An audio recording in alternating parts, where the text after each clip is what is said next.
Hi guys, welcome back to the channel. So a video in isolation because unfortunately, yes, I've got COVID. So today I'm going to be looking at the iPhone 5S from way back in 2013. Now I'm not going to sit here and say that it's an iPhone that's worth buying in 2022 because it would be absolute rubbish if I was to sit here and say that it was. But I've had the 5S for almost a month and I've been using it on and off. So I'm just going to share my experience with the iPhone 5S just so you can see what it's like to use almost 9 years later.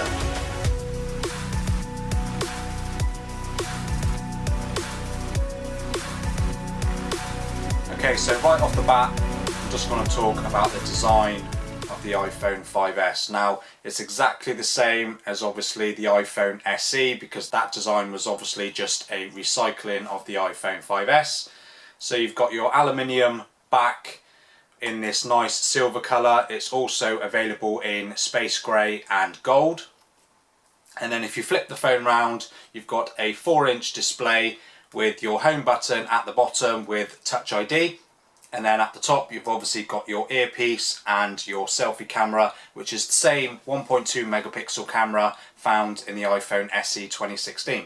On the rear you've got your Apple logo, just a bit of iPhone branding down there, and then you've got your single 8 megapixel shooter at the top. So that's obviously a downgrade from the SE, which used the same 16 megapixel sensor from the iPhone 6S. And the way to know whether someone's using an iPhone 5S or an iPhone SE is that on the SE, unsurprisingly, you've got SE written under where it says iPhone, and the SE comes in this nice rose gold colour, which unfortunately the iPhone 5S didn't. So that's just a way of knowing whether someone's using one phone or the other.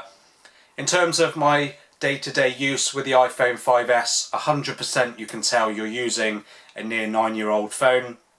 It's got the Apple A7 processor, which of course at the time was flagship level, whereas now it doesn't even compete with budget chipsets in like Android phones and that sort of thing. You have a single gigabyte of RAM, and then you've got 16, 32 or 64 gigabytes of internal storage. Now these days 64 gigabytes of storage is considered small when a lot of budget devices are coming with 128 gigabytes as standard.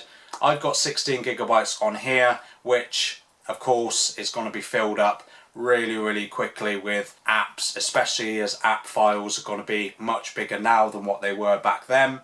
In terms of video, obviously you don't get any 4K video on the 5S. It is capped at 1080p at 30 frames per second. So unfortunately you don't get the smoother 60 frames per second 1080p video than what you would find on the SE.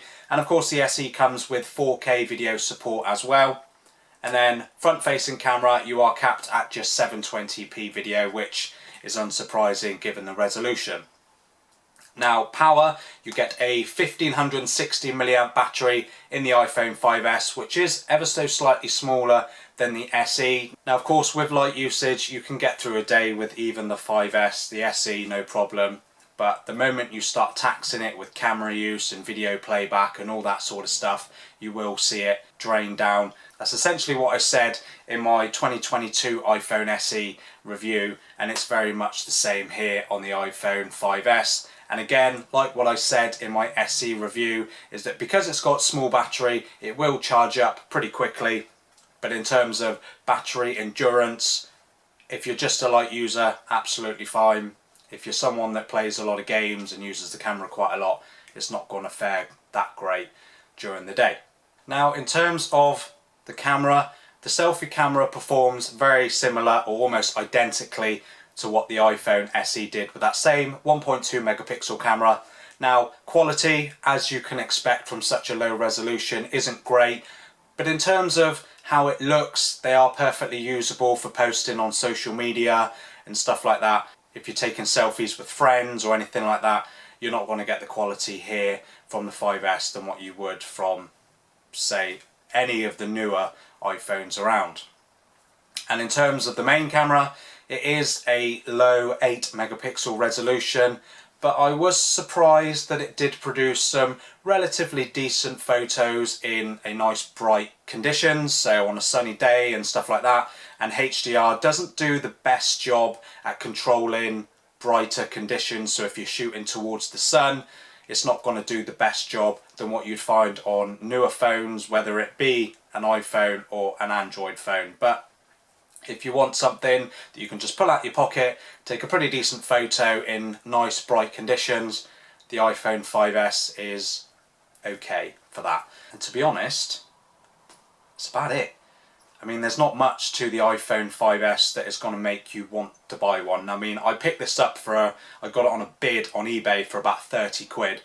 And that's the only reason that I did it, so I could get it, have a look, see what it's like in 2022 and do a video on it. But as far as recommending it as a phone for 2022, as a main phone for someone, nah. I mean, if you're going to pick a small iPhone like this, just pick the SE. But if you can stump up a little bit more, maybe get like an iPhone 7 or an 8 or something like that.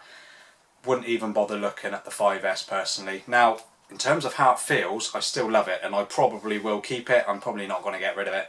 Same with my SEs.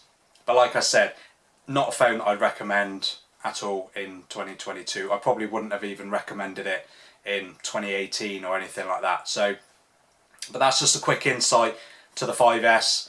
I hope you enjoyed this video. It wasn't much, I didn't go into huge amounts of detail, but I'm going to leave a bit of a slide with some photos that I've taken on the 5S at the end, so stick around to watch for those. And thank you for watching. Don't forget to subscribe if you're interested in more videos like this, and I've got a load of Motorola and other Android videos on my channel as well, and I will be hoping to do more videos on other older iPhones just to see how they fare in 2022 and beyond. So again, thank you for watching. Don't forget to subscribe, and if you like this video, give it a thumbs up, and I'll see you in the next one.